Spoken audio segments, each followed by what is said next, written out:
You're listening to Profit Without Worry, episode number 97. Today, we're talking about 3 easy ways to build your know, like, and trust factor without being sleazy. And these aren't tricks or crazy things that you need to run out and do. These are just foundational practices that are mission critical for every single business. So let's dive on in.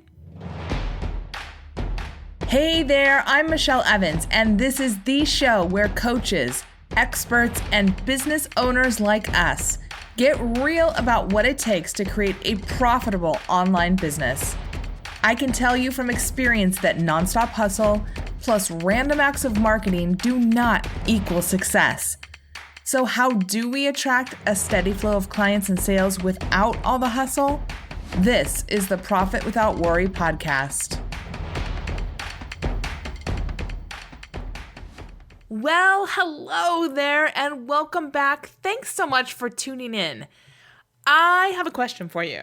Have you taken the time to subscribe to the show so that you never miss an episode? If not, it is so easy to do. All you have to do is go to your podcast app of choice, like, I don't know, do you call it iTunes? Do you call it Apple Podcasts, Google Play, Stitcher, whatever you're listening on. Or you can just go directly to my website at profitwithoutworry.com, opt in for the 5 steps to profit without worry, and I will send you an email every single week as well. So however you want to listen. And I would love to connect with you. It's super easy to do. You can email me, Michelle at michellelevans.com, or hit me up on Facebook, LinkedIn, or Instagram. Tag me, use the hashtag Profit Without Worry so that I can see your message. Ask a question, leave a comment, or just say hi. I love to know who you are as a person. I love to put a face with your name so that I can know who's tuning in each and every week. All right, let's dive into today's show. Today, let's talk about the know, like, and trust factor. And I gotta tell you, recently, I have noticed this kind of slew of things that people have been talking about building your know, like, and trust factor that seemed sleazy and icky and like trickery and all this stuff. And I was like, God, it doesn't have to be that hard. Like, it really doesn't. And so I want to start off today with talking about a couple companies / people who I think do this really well. Now, I'm not saying that this is how you need to build your know, like, and trust factor, but I want to point to them because they have a long history of things that you can look at. So you can see how they've grown and they've changed over time. So the first one is Blend Tech. Have you ever seen the Will It Blend YouTube channel or any of the YouTube videos that the guy, his name is Tom Dixon. He's like the nerdiest nerd you've ever seen. He's in a lab coat. He always has on like lab glasses, whatever they are, like the protective eyewear glasses. And they have this cheesy 70s music, at least in the newer ones. It is so funny. And his whole thing is, will it blend? So if you've never taken a look at it, a Blend Tech blender is, I don't know, between like $400 and $600. They're really expensive, especially when you just think like, I can run out to Target and get a, $40 blender that's pretty awesome. So why would I spend 10 times that on a blender? Hence the reason Tom decided to do this Will It Blend. And I think a couple of his most famous ones that like got him on the map was Will It Blend for the iPhone. He did that one like 11 or 12 years ago. Like, it's been a really long time ago that he did this. And I remember when he did it because YouTube was still kind of new at that point. And everyone was talking about it. It was hilarious. And then the second one that I remember hearing a lot about is Will It Blend the iPad? And so people were like, oh my gosh, this guy is crazy. He's buying a brand new iPhone. He's putting it in the blender. He's blending it.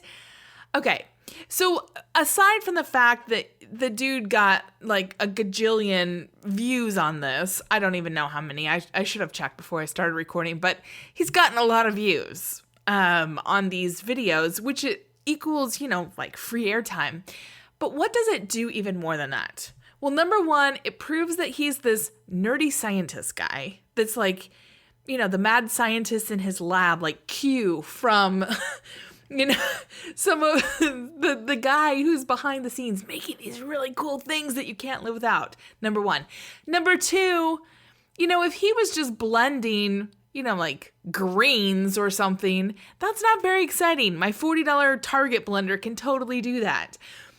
But if he's going to blend an iPhone or an iPad or, I don't know, he's done tons of things. He's done glow sticks. He's done diamonds. He's done another blend tech even. Like, he's done so many things. What does this do? It proves who he is. It proves that his product works. It proves like that he stands behind why this blender is, 10 to maybe 12 times as expensive as what you can get at Target. And it makes people want to either get in his camp or get out of his camp, right? And the thing is that he's built a huge company by doing these silly YouTube videos. I'll link to his YouTube channel in today's show notes. Go check some of them out. They're hilarious. You're going to be like, what? If you've never seen a Blend Tech video, you're going to be like, this guy is a nut job. But he builds his know, like, and trust factor. And he does it by some of the things that I'm going to tell you today. This is not trick. I mean, it is kind of like showcasey, but it's not trickery. Like, he's showcasing that this blender really is a pretty freaking amazing blender. And if for some reason you need to blend up an iPhone, it can totally do that. But because I know it can do an iPhone, I know that it can make my green smoothies every morning with ease. And I don't have to worry about big blobs of chunks in there, right?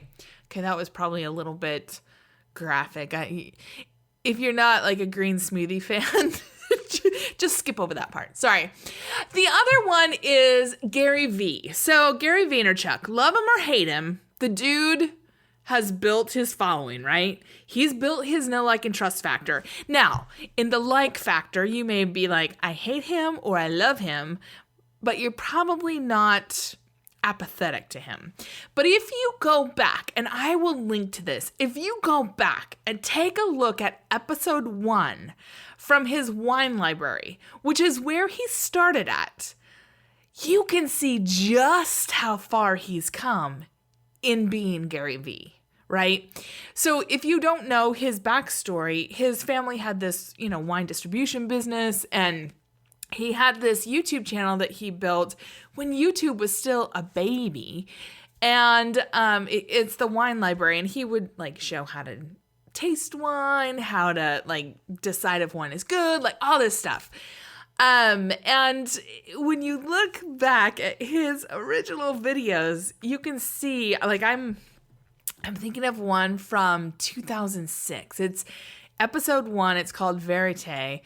And it's where he just is talking about wine, and you can just see the beginnings of who Gary Vee is going to be, but you can see just how far he's come. And I want to share this with you because a lot of times when people talk about know, like, and trust, they think they have to be perfect straight out of the gate. They think that they have to have this bigger than all get out personality, and you don't. And you actually don't even have to do this on video if you don't want. A podcast is fine. Or a blog is fine, or whatever your skill set lends you towards. If you're a speaker, speaking is fine, like whatever you want to do. But there are 3 keys that I have noticed time and time again, no matter who it is or what industry they're in. There's 3 things that I think are mission critical to building your know, like, and trust factor. And thing number 1 is to be you. Yeah, I know. This is not like rocket science, but I think it's really important to say. You can't build your know, like, and trust factor until you're you. Not some weird version of you that you think you need to be. And I say you, but, like, I'm pointing the finger back at me too. Because for a long time in my business, and you may be in this place too, I felt like I had to be some copy of somebody else who was already successful, not realizing that they were successful because they've accepted who they are. They've stepped into who they are. They know what their power is. They know how they show up best. They love themselves, or at least like themselves, flaws and all. And when I was trying to be a weird carbon copy of them, I was saying, you know what? I'm not enough. I need to be like that person if I ever want to be successful. And what I found is when I try to be like somebody else, I am going to fall flat on my face and fumble and bumble around because it's not me. Building a know, like, and trust factor doesn't happen until I say, okay, I know, like, and trust myself first. Like, I can't get you to know, like, and trust me if I don't know, like, and trust me. And the same goes for you. It really starts with you and I accepting who we really are. This is why I mean, you know, we're on episode 97 of this podcast now. Probably in 25, maybe 30 of my episodes, I've talked about the How to Fascinate quiz. And I talk about it all the time. And I have my clients take it because self-discovery and self-acceptance are so mission critical in establishing your business and creating your know, like, and trust factor. Listen, you and I have seen this all the time in, you know, Facebook groups or different communities we're part of. People are like, I saw somebody using the F word and I just don't think that that's right. What do you think? And people are piling on, yeah, that's not professional or whatever. That is a way of saying, I see somebody else being themselves and I can't accept pieces of me, so I'm going to point fingers at them. Or they'll say something like, what do you think about blah, blah, blah? And they'll get all of these inputs. And I have to say, like, I think it's fine to get input from people. I think you need to be really careful on who you get input from, that they need to understand you, understand what you're about, and all that kind of stuff. But if you're out there looking for people to validate that it's okay to be you, or it's okay to judge people who you don't like, you're not accepting you. Like, get your eyes off of what other people are doing. If they want to, you know, offer crazy sales, if they want to make ginormous promises, that's okay for them. You know, you can have your own position on it, but focus on you. Focus on who you are. Focus on how you show up best. Focus on what you do best. Focus on the impact you want to make. Stop asking other people if it's okay to be you, and decide what's right for you and go from there. So thing number one, and again, this is why I'm going to link to Gary Vaynerchuk's first episode on Wine Library TV, because I want you to see how far he has come. Love him or hate him, I want you to see how far he has come in accepting who he is. And the more he accepts who he is, the more he steps into his power, the more people decide they love him or hate him. And it's okay. It's okay for people to love you, and it's okay for people to hate you. That is okay. What's not okay is to be super in the middle, just like, I don't want to make waves. I don't want people to hate me. If people don't have a strong dislike towards you, nobody's going to have a strong like towards you. That's just the way it is. So I want you to see how far Gary V's come, and I want you to really take a close look at yourself. Do you know who you are? Do you accept who you are, flaws and all? Do you know how you fascinate best? Do you know how you impact best? Do you know you? If you don't, start there. Don't worry about any of the other crazy things that people out there are telling you to do to establish yourself as an authority, to build your know, like, and trust. If you don't love you, if you don't accept you, if you're not willing to be you, you can't fake it. There's no faking it till you make it. You gotta love you first, warts and all, right? Not that you have to share them all, but you have to love them all. All right, number 2 is that you have to share you. And this is why it's so critical that you start with number 1 of be you, love you, accept you, is because until you do that, it's really hard to share you. You and I can't help anyone when we're hiding out, when we're trying to figure out, is this okay to say? I'm not sure. And I gotta be really honest with you, coming from a corporate background, and if you don't know, I worked for over 16 years in corporate America. I worked in banking. I worked in .com startups. I worked at Microsoft.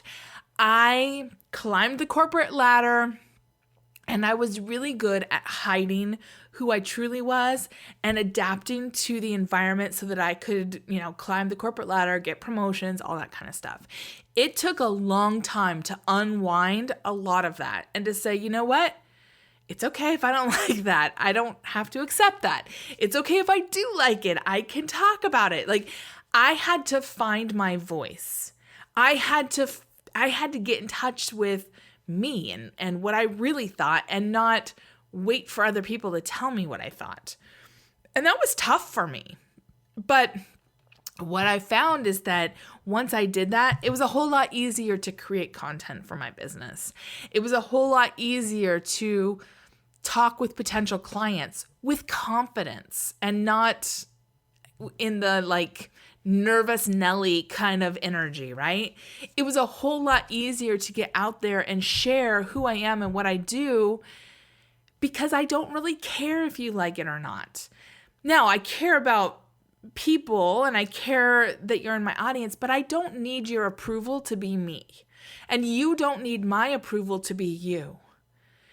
And you should feel free to share who you are, and I need to be free to share who I am.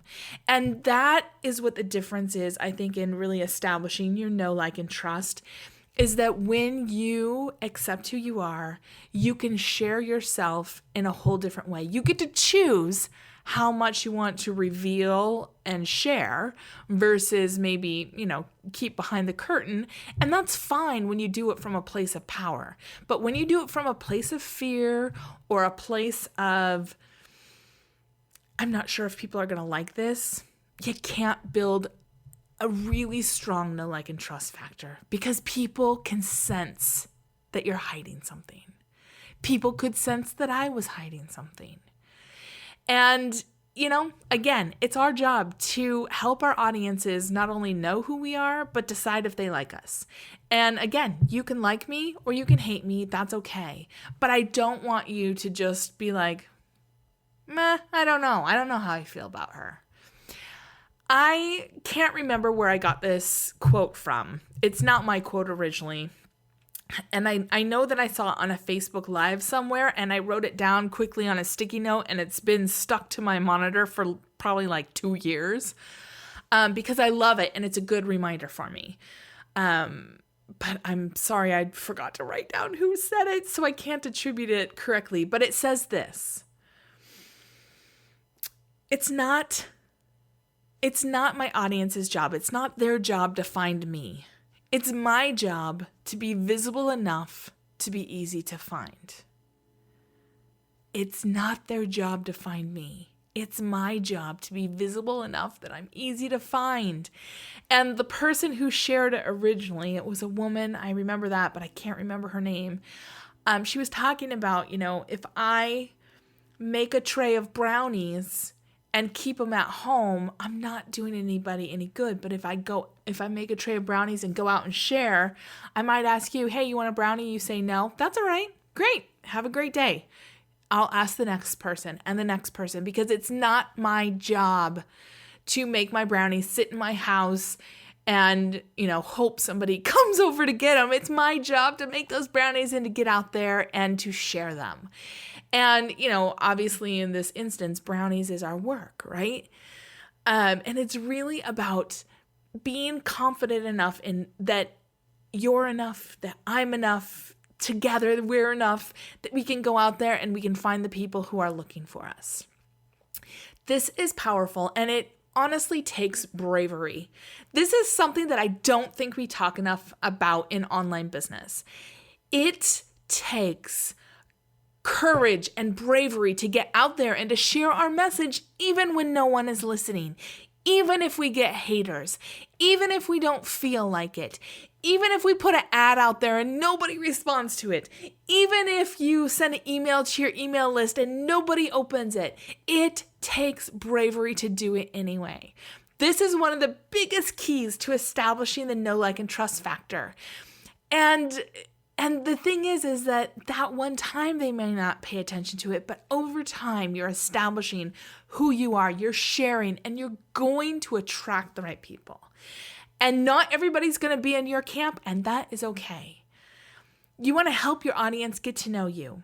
Even if your audience right now is teensy tiny, every business owner starts with an email list of 0, with an online following of 0, right? Everybody. So even if your audience is teensy tiny, it is your job to get out there and to share your brownies, share your message. You need to share your story, share your journey, share your failures, share your ahas, share what you're passionate about, share your why, all of it. This helps people decide if you're someone they want to connect with or not. And either camp is fine. You just don't want to be ignored in the middle, right? And finally, in this one about sharing you want to be consistent. And my friend, if you're not consistent, it is okay. Draw a line in the sand and say, from today forward, I'm going to be consistent. Am I perfect? No.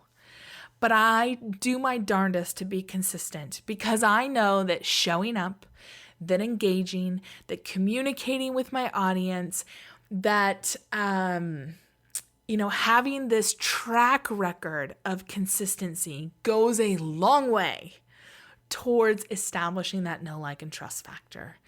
And this is not about being some picture-perfect, Insta-worthy robot of like, look at how fabulous I am. If you ever look at me on Instagram, I am not perfect by any stretch.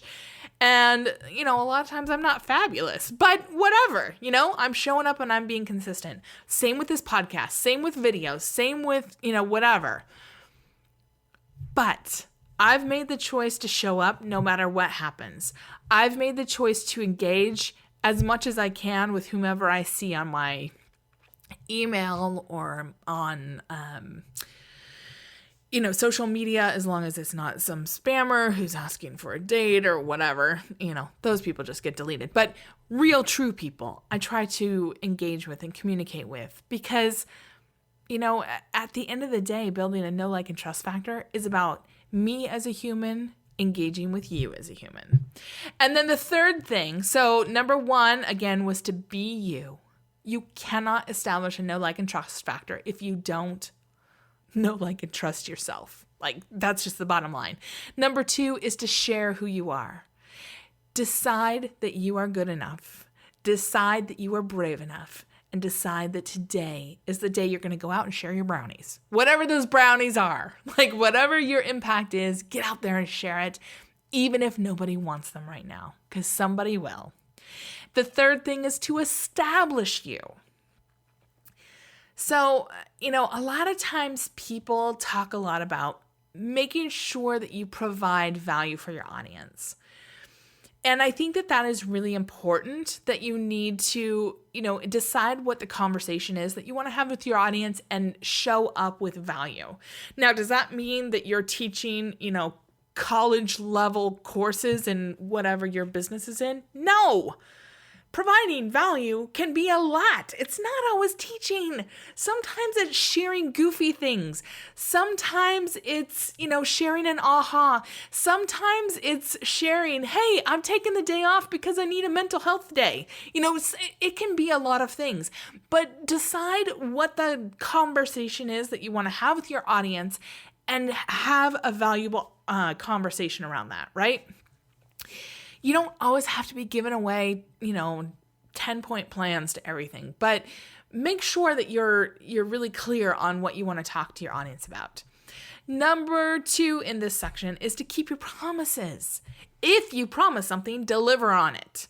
In fact, the best way to establish your know, like, and trust is to deliver, maybe even over-deliver. Way exceed your client's expectations. Be someone your audience can count on and trust, because once you get a bad name, honestly, There's no amount of advertising or fancy media mentions or, influencer mentions that will overcome a bad name. Once you get that name, it's yours, my friend. I shared a couple episodes ago, maybe like 3 episodes ago, that the person that I was in that I bought that mastermind from, that she has since changed her business name and all sorts of stuff. You know why? Because she has such a bad name with the Better Business Bureau and has been sued so many times. And there's so many reviews about her previous company that she had to completely change her name. Now, unfortunately for her, her personal name is also associated with that company. And I don't think that she's going to be able to really come back from this because she's burned too many people by making crazy big promises of like going from $0 to $500,000 in 6 months. Not really possible for most people. Like, it takes longer than that to get your business off the ground. I don't want to say it's not possible because it could be, but she was making that promise to tons of people. And I want you to just think like, how can I make sure that I truly deliver on my promise? So one thing that I do is when my clients come on board, they can Voxer me, which is like a texting and voicemail app that's really easy to use. I love Voxer. They can text me, they can email me, whatever. And when they start, a lot of them have never used Voxer before. And when they start using it, and then, I'm able to respond to them. And so it's like we can have a conversation, but in times that work for us. So we don't always have to, have a formal meeting, and we can just move through things. They're like, oh my God, this is the best. I had no idea how great this is. That can be as simple as delivering on your promises, is that I'm going to be accessible to you as we work through this. And, it doesn't have to be some crazy grandiose thing. It's really just standing behind what you say you're going to deliver. And then finally is to prove your authority. I have seen a lot of people who try to prove how great they are through a lot of content, through fancy videos, through, just all like spending tons of money on ads, all that kind of stuff. And I have to say, it's not impossible. You can definitely prove your authority by showing up with really great content. I mean, the Blend Tech guy totally does that. And I would say even Gary Vee does that. But the best way, when you don't have tons of resources in terms of time, money, a team to like create really amazing videos, to do that is to highlight your clients, highlight your students, highlight your customers, interview them, talk to them, have them share authentically about their experience, good and bad. Like, when I work with clients, it's not all, rainbows and sunshine. A lot of times we have to work through some stuff, especially if we're doing Facebook ads or we're trying to build a marketing funnel for something that they've never really sold before. There's a lot of testing and there's a lot of failures that we sometimes have to go through to get to the other side where we have those successes. And I'm good with people talking about that because I want to show that not only do I make the promise that I'm going to help you, but I stand by you even when it's tough, even when we're, in the midst of figuring things out and maybe, an ad's not working or something like that. And we say, all right, we need to run another test. And people are oftentimes, my clients especially, this is what makes them so happy, is not like going from 0 to $1 million in, 3.5 seconds, but it's saying, you know what? A big part of business is having the tenacity to work through stuff when it's not working. And Michelle will stick with me and she'll work with me on this. And she doesn't run from it. And we figure it out and we get to the other side. And just recently, I had a client who came to me. They had previously worked with 2 other Facebook people, and they couldn't get their ads to work at all. And they're like, and This client was like, all right, I'm going to give you 1 month. And I said, there's no way I can turn this around in 1 month. We have to test. There's building of stuff. I can see a lot of things that we can do, but it's going to take more than 4 weeks for me to turn this around. Like, I'm not a miracle worker. And this person said, all right, well, how long do you think you need? I said, I need 3 to 4 months, and I need your commitment that you're going to be here with me to test as we go. And this person was like, okay, we can do that. And I'm happy to say that in just shy of 3 months, we're seeing great results. But we had to do a lot of testing, and we had to do a lot of reworking of their message and who their audience is and what the pain points are.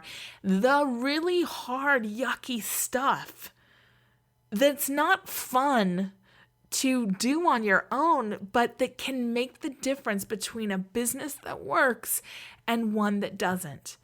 Because I don't care what other people out there tell you. Creating a long-term sustainable business where you have an audience that trusts you, where you have a product, a service, a program that really delivers, this is not something that you can create in 24 or 48 hours. This is something that's going to take more of your heart and your soul and your, working through it. Not that it has to be hard work, but it has to be focused work.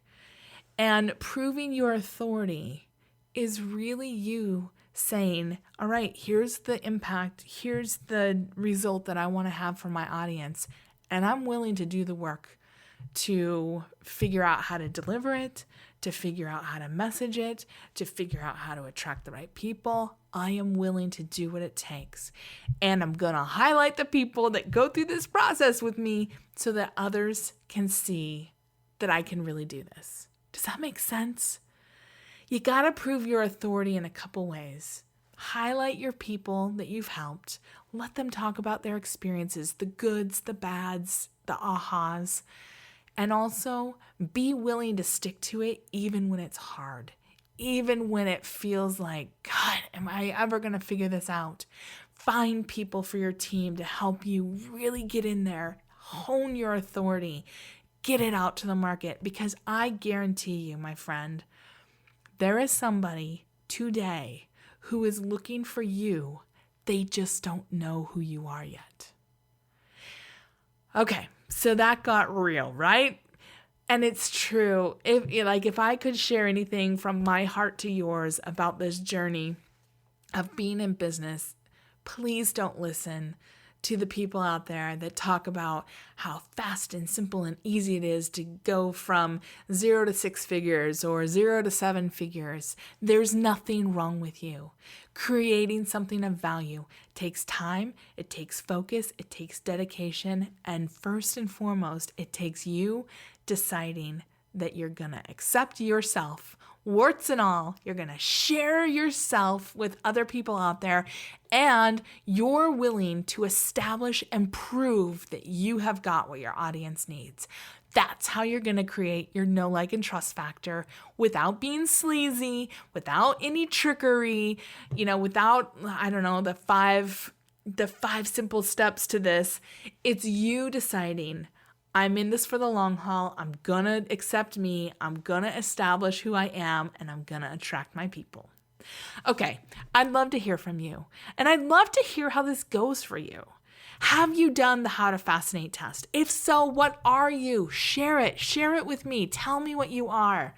I'm the architect, prestige and mystique, and I have a good dose of power in me as well. But I'd love to know, what ahas did you uncover? Did you find something out about yourself or about establishing your know, like, and trust factor that maybe is a little different from conversations that you've had in the past? Hit me up on social media, or just email me, Michelle@MichelleLEvans.com. And as you were listening to this, did you think of someone who could use these insights about creating profit without worry, establishing their know, like, and trust in their business? If you can think of someone who could use this, would you do both of us a favor and share this episode with them? It's super easy to do from either whatever podcasting app you're listening on. So you can just go to that and just share right from there. Or just go to the URL for today's show, which is profitwithoutworry.com/episode-97. And your friend can listen right there. And please don't forget to download your freebie 5 Steps to Profit Without Worry. You can get that at today's show notes or go to profitwithoutworry.com/free so that you can see what it takes to create a movement with your marketing. All right, I hope you have an amazing week, and I'll see you back here next week, same time, same place, on another great episode of Profit Without Worry. I'll see you then.